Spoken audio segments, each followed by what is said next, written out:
Christian Wilkins' time with the Miami Dolphins has been fruitful, to say the least. He's been one of the best defensive players in the entire league, specifically from the defensive tackle position. Last year, third on the team in total tackles. He had 98 total tackles, 3.5 sacks, which was good for third on the team in terms of tackles. And he was also first among interior defensive linemen with 59 solo tackles. He's going into the final year of his rookie deal. And again, he's been nothing but perfect. He has been what we needed. You draft guys in the first round, you hope they produce like he does, and then you pay him. And that's where we're at with Christian Wilkins. Again, third on the team in sacks, led the NFL with 59 solo tackles from interior defensive linemen. Lord knows how he didn't make the Pro Bowl. Can somebody answer that for me? How Christian Wilkins leads the league in tackles from a interior defensive lineman, and he, as a interior defensive lineman, does not make the Pro Bowl, and other guys made it over him. Please, can somebody make sense out of that for me? And it's not that, like, Melvin Ingram played great at the beginning of the season. He was the NFL Defensive September Player of the Year, I believe. And Christian Wilkins, that's in with Melvin Ingram, he did that, and then he kind of fell off as the season went on. Christian Wilkins, there was no fall off. He started good. It's hard to shine when you're in that position because you're mostly assigned run blocking. Just get your hand up, pressure the quarterback, make them uncomfortable, move them outside of the pocket, and then Jalen Phillips, Melvin Ingram, somebody else on the exterior is going to come clean up. That's usually what happens for interior defense linemen. Guys like Chris Jones, DeForest Buckner, obviously Aaron Donald with the Los Angeles Rams. Those guys stand out amongst a bunch. And then there's Christian Wilkins. I think he's a top 5 interior defensive lineman, and he's going to get paid.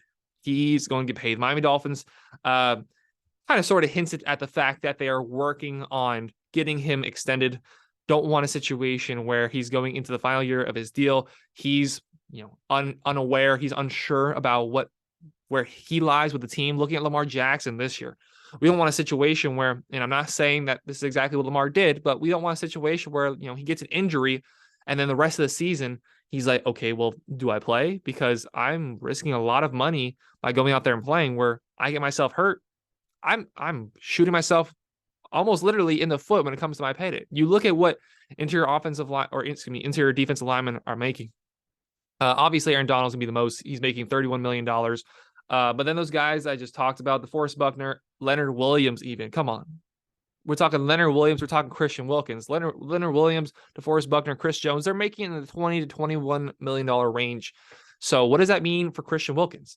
Christian Wilkins is probably going to make between 23 to 26, $27 million. And yeah, that's a lot. That's a lot of money. And as a fan, once we start talking money, a lot of times we forget that it's not actually our money. And I mean that in 2 cents when I say it's not our money. As in, whoa, that's too much money to give a guy. You're going to pay a defensive lineman $20-something million. And then you remind yourself, oh, wait, this is a multi-hundred millionaire, if not billionaire. I don't know his net worth off the top of my head. This is not my money to spend.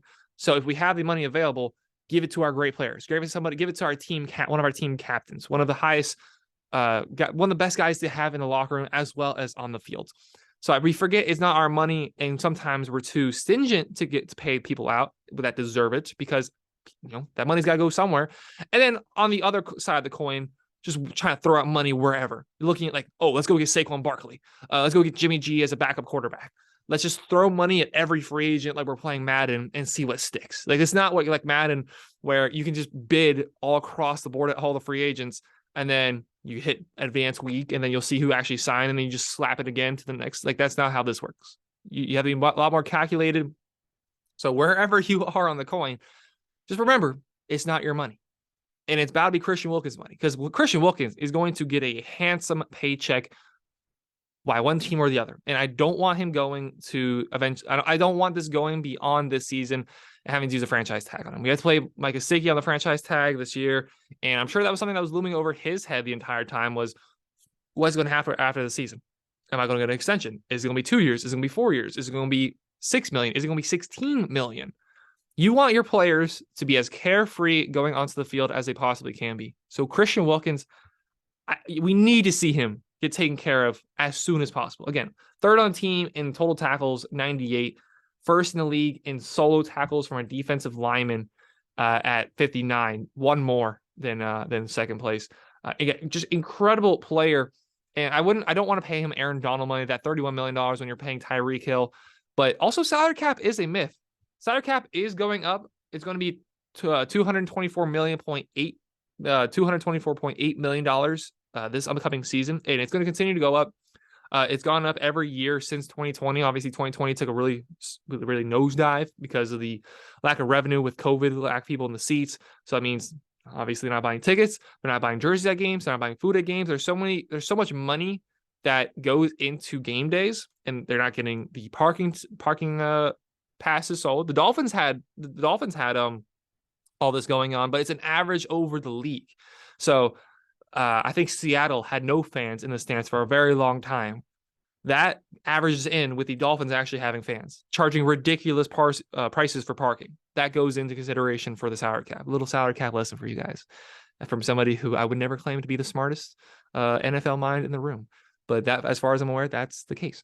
But bringing it back to Christian Wilkins, again, he's exactly what you want your first round pick to be. You want to draft a guy, whether he's a senior, whether he's a junior coming out of college, he's got all this talent in the world. You want to draft him in the first round with hopes of if he plays good enough that he warrants that 5th-year option. This year is going to be his 5th-year option. This is the extension of the first round, the benefit of drafting a guy in the first round. That's why you a lot of times see teams trading to pick number 32 so they can get a guy they like, and they can have that guarantee of that 5th year if they choose to do so. And then you see situations like Daniel Jones where they actually declined his 5th-year option. So Daniel Jones is going to his 5th year as a pro, but because they declined that, he's a free agent. And now instead of paying Daniel Jones $13 million this season, the New York Giants, if they re-sign him, are going to have to pay him 30, 35, $40 million, depending on how stingy and their negotiating process goes. The Giants are really biting the bullet for not accepting that 5th year on his contract. So that's why with Tua, I'm 100% taking that 5th-year option on Tua, even though I've said it multiple times, I'm not a big Tua believer.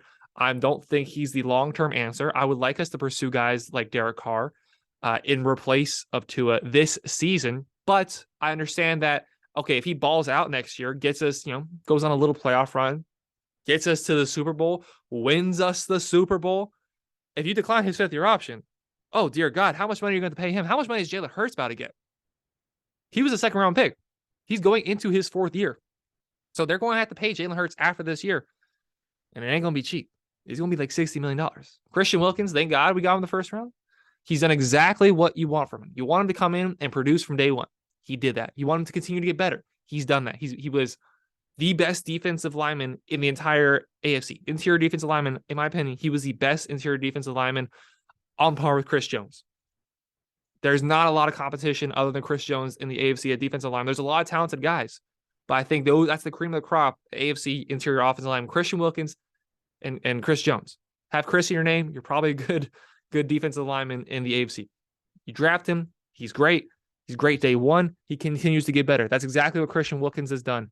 3rd on the team in total tackles, 1st in the league in interior tackles as a defensive lineman. That's what you want. 3.5 sacks. He's great at pressuring the quarterback. He's great at disrupting the run play. And again, he got better as the season went on. He didn't have that one-hit wonder like Melvin Ingram did in September and the beginning of October. He got better as the season went on. That 1st quarter against the Chargers, man, that was beautiful. Anybody's a soccer fan, I'm a Manchester United fan, so I talk about Manchester a lot on my other channel, JK Productions, link in the bio. Little plug there. That's what you call that, kids. There was a video of a fan crying because there's a right back, a defensive player. His name's Aaron Wan-Bissaka. He not that great going forward offensively as a defender, though. He's a great tackler. He's great at slide tackling, great at getting his foot in there. And after a game which Manchester United won, he came to tears because of how good Aaron Wan-Bissaka is at tackling as a soccer player. He was crying on camera because of how great it was. Look it up. Maybe I put the video. Maybe I didn't. I'm lazy. We'll see. That 1st quarter against the Chargers for Christian Wilkins nearly brought me to tears. I was a little tipsy, so maybe that helped. But watching him disrupt everything, he was hugging Austin Eckler pretty much every play. Just give him a big old bear hug. Like, hey, you ain't going nowhere. And he's going to continue to do that, I imagine. He's also been extremely available. I can't think of a single injury in his career. I don't even know if he's missed a single game as a Dolphin. I probably should have looked that up before coming into this. I don't know if he has. I can't think of him missing a single game. He's always available. He's always playing incredibly well. Got to get that locked up. It's going to be 21. It's going to be 22. Might be $26 million a year. Christian Wilkins is what you look for in a first-round player. Dolphins got to get that signed up.